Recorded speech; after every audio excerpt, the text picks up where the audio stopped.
All right, let's get this show started. Manel, Kape, and Israel Adesanya are back at it. Although they compete in different divisions, their feud dates back to September 2023, when Adesanya stepped in on behalf of teammate Kai Kara France to confront Kape. The two later exchanged words on social media before going quiet for a time. Recently, Kape reignited the tension during an interview with Jaden Cable, claiming he could defeat Adesanya in a fight. You versus Israel Adesanya, how would it go? Very competitive fight. Really? Very competitive fight. Really? Why you say really? You think you could beat him? Of course. I'm black belt jiu-jitsu. Adesanya later responded in the comments with this gif, followed by a string of laughing emojis. What do you guys make of Kape saying he could beat Izzy in a fight? Drop your thoughts in the comments below. Matchmaking for the historic UFC White House card is officially underway. UFC President Dana White announced late Tuesday that, unlike usual, he will be directly involved in the matchmaking process. White revealed he's working alongside Sean Shelby and Hunter Campbell on the card, with preparations continuing throughout the week. So I am now, there you have it, Zuffa Boxing. I am now heading into matchmaking for the White House. Starts right now.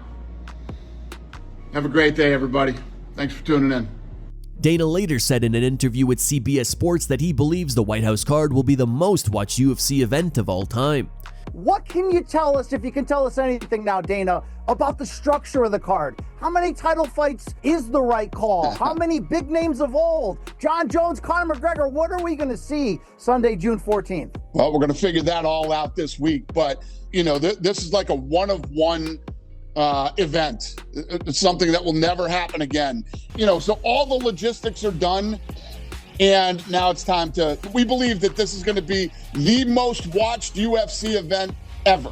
This is going to be the most unique, amazing night of our entire careers. So when we go to do something, I like to deliver, and I like to deliver big. So it's going to be special.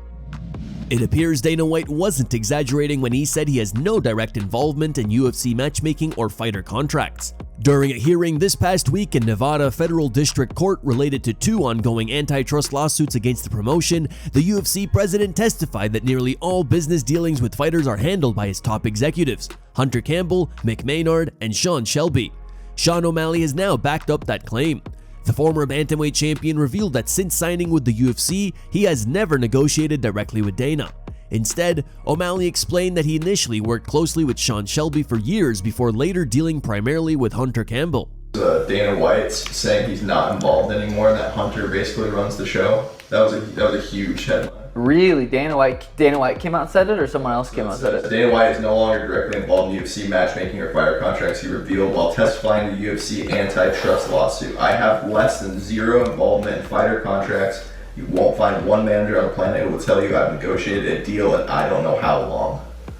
Yeah, I mean, I've never dealt with Dana ever dealing with fights. I've always dealt with, first for a long time I dealt with Sean Shelby, and then I started dealing with Hunter.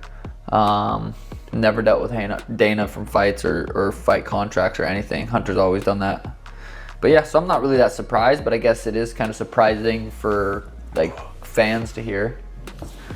But yeah, I feel like I always kind of knew that Dana didn't really ever have anything. Not that he doesn't have to say, I'm sure he does, but he doesn't have direct involvement. Cory Sandhagen has offered an interesting theory as to why Sean O'Malley may be avoiding a fight with him. MMA fans have been eager for years to see a matchup between the two dynamic bantamweight strikers, widely viewed as one of the most intriguing stylistic clashes in the division. Sandhagen has consistently campaigned for the bout, pushing for it to materialize. In a recent YouTube video, however, Sandhagen suggested that O'Malley doesn't want to fight him because he's sexually attracted to him. I think that's it. Like, he's willing to fight other scary guys too, and then I'm like, well, maybe I look like a little bit too much like Tim Welch or something, and he just like doesn't want to fight another ginger. And I was like, okay, maybe that's a little bit of it. Now I was also thinking like maybe this dude's a little sexually attracted to me. I think that might be a piece of it, or it could be those last two together. I'm not really sure, but Sean and I need to fight on the White House lawn, and it's really like ticking me off. Daniel Cormier isn't convinced by Jon Jones' explanation surrounding his recent hip arthritis comments. Jones recently disclosed that he is dealing with arthritis so severe that he qualifies for a hip replacement. He later claimed the revelation came during what he believed was a private conversation. According to Jones, someone wearing AI-powered smart glasses recorded the exchange and posted it online without his knowledge or consent. Cormier, however, isn't buying it. Speaking on his YouTube channel, DC said he doubts Jones was unaware he was being filmed and suggested the disclosure may have been intentional, possibly. Mike Perry has shared his side of the story of what really happened between him and his former rival Eddie Alvarez this past Saturday. Although Perry wasn't scheduled to compete at BKFC Knucklemania 6, he still found himself at the center of chaos after getting into a massive crowd brawl with Alvarez and members of his family. The two previously met inside the BKFC ring in 2023, where Perry secured a victory via second-round corner stoppage. This time, however, it appeared that Alvarez and his family were the ones landing the blows before security quickly intervened, separating both men and restoring order. Now, a few days after the incident, Perry has shared his side of the story on his Overdogs podcast, revealing what led to the altercation. What happened was, I was sitting there with that hat on. I got bumped from behind. I was in the front row. I turned around like, hey, excuse me. It was Eddie Alvarez's son's girlfriend. I said, excuse me, watch out or something. And then the son kind of leans in and I was talking to her. But that pissed him off. He was talking, then the wife just keeps screaming and yelling at me. And I was like, look, I'm sorry. So then the son gets on me about my family, and he's saying, look, you know, little hotheads can, you know, say some. I'm looking at Eddie with a side eye, like, are you gonna get either one of them before I start cussing at them and stuff? I'm getting mad. I'm lit. I was lit when I got there. So when the kid said that to me, I got a little heated.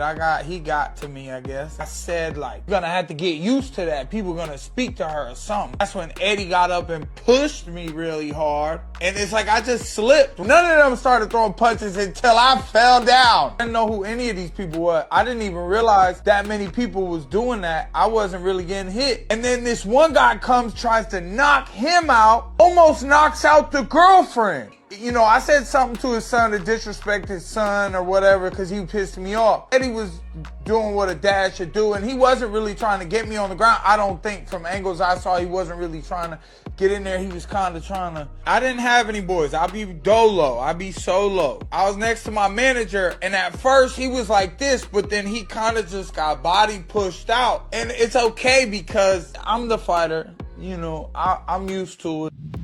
Dominick Cruz didn't hold back when influencer Steiny of the Nelk Boys appeared on his Love and War podcast. During the episode, the former UFC bantamweight champion was brutally honest about Steiny's fighting ability. With Steiny currently feuding with Cody Garbrandt, Cruz explained that Garbrandt likely targeted him because he's an easy matchup who doesn't know how to defend himself. True to form, Cruz delivered his assessment directly to Steiny's face, pulling no punches in his analysis. Cody hates you. I think that he knows who to beat up to get up the ladder the fastest, and you're definitely an easy fight. Why do you say that? You really don't know the answer to that? Well, you don't know me? What, you don't know me? How do you suspect I don't have hands? Maybe I grew up fighting, boxing. You don't think so? Yeah, I mean, now I know. You're a podcaster, so you know what to say to really get people hyped up, but you just know. But don't you know as a fighter you can't judge a book by its cover? Not in fighting, it doesn't work that way. That works in real life, but in fighting you do judge a book by its cover. That's exactly what you do. And okay. I read this book. I've seen this book a million times. I know it in and out, bro, and you cannot fight, no chance. And I would know it from a mile away. And so did Cody, and that's why he's talking to you. He knows you're an easy money fight in the parking lot. And you know how quick that would go viral, knocking you out in the street? Pretty viral. Pretty viral. Joaquin Buckley just went off on Shakur Stevenson for disrespecting the UFC. Earlier this week, Stevenson and Terrence Crawford appeared on a live stream with Aiden Ross. During one segment, Ross suggested that UFC events are generally more entertaining to watch than boxing matches. Both Crawford and Stevenson strongly disagreed, arguing that the UFC would never surpass boxing and that the two sports aren't even close in comparison. I think UFC's better than boxing. There's nothing wrong with that. I think it's great. The skill level is different. All right, so hold on, let me ask you guys a question. You don't think like John Jones would dominate in boxing, honestly? Hell no. What? Hell okay, no. Ilia Topuria. Tell him come fight me. He's a crazy boxer, bro. I don't care. Tell him come fight me. Hold on a second. What about... UFC is good for what they do, and we good for what we do. That makes sense. What I mean? Buckley didn't take kindly to those remarks and made his feelings clear in a recent video posted on social media. But I just hate, and I'm gonna just say this right now, y'all boxers are so disrespectful to us athletes, bro, in the UFC. Shakur, I'm on you. Even though you beat Timo, all the stuff that Timo was talking, all that trash that he was doing, he's saying he throwing bananas at you and all that type of stuff, right? Yeah, you beat him, but you should have knocked his ass out cold. But because you worried about your little record, because you don't want to get embarrassed, you want to blame it. Oh, well, it's the art of boxing. Or I just want to show my jab all night. You a hoe. You a hoe. You ain't want to go out there and put on your best performance. So with that being said, stop disrespecting us, bro. We are way more entertaining than y'all. It just is what it is. When we watch you guys fight, it's predictable on who's gonna win. So there ain't no excitement in that. And the UFC, you don't know who gonna get it. From the wrestling, from the submissions, from the from knees, from elbows, from kicks, spinning back kicks, spinning fists. And y'all try to say, no, y'all the real fighters. How? How y'all the real fighters? If we came outside, literally where I'm at right now, I could kill you.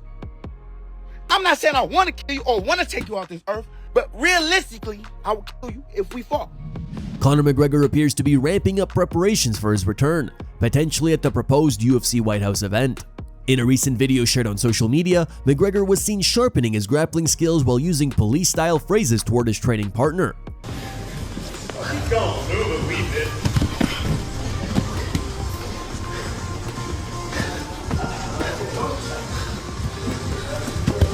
You're under arrest. You're under arrest. Stop resisting.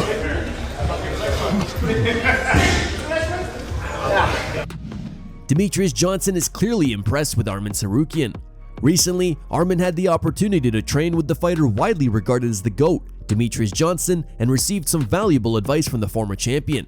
DJ had nothing but praise for the UFC lightweight contender, highlighting Arman's ability to learn quickly and his smart training approach, methods that could help him become a world champion while minimizing damage over the course of his career.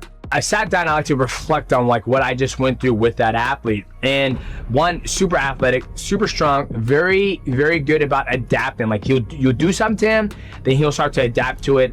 Well conditioned, he never gets tired. And he's always willing to ask, and he's always a student of the game. I think out of all of it, I think I was more impressed about how good of a training partner he is with the size difference. And he will give me enough strength to move, and there's times he will actually try and I would use all my strength, and then just a great fucking training partner. That's the thing I was most impressed by. If he's able to train like that with multiple people, he will have a long career of taking less damage. There's a point in time to start sparring hard, but I feel like he's a person that could probably go through his career training like that and become a world champion. I feel that. I feel comfortable saying that. Johnson also believes that Tsarukyan is the only fighter in the lightweight division capable of defeating Ilia Topuria.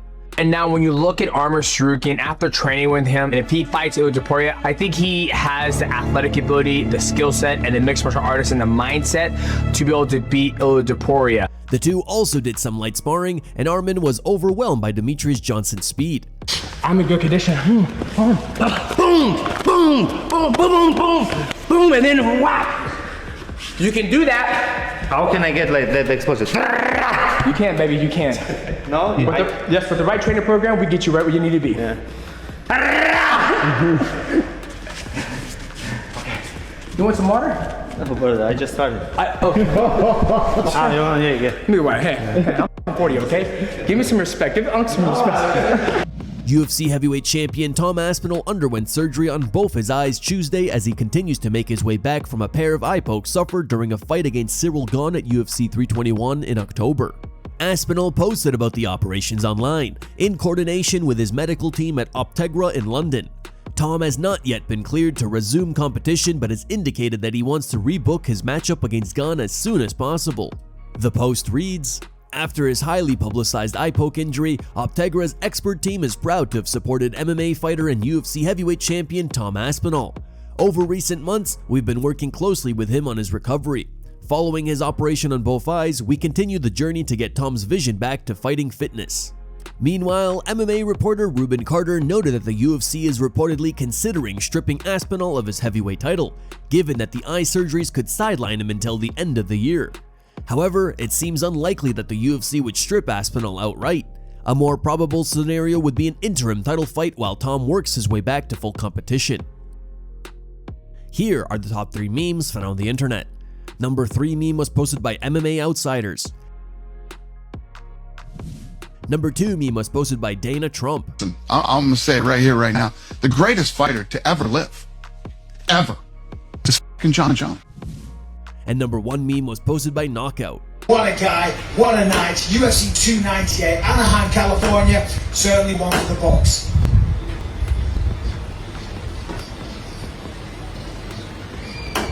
What a guy, that fucking guy. Thank you guys for watching. If you enjoyed the content, please give it a like and subscribe to the channel to stay updated with the latest MMA news.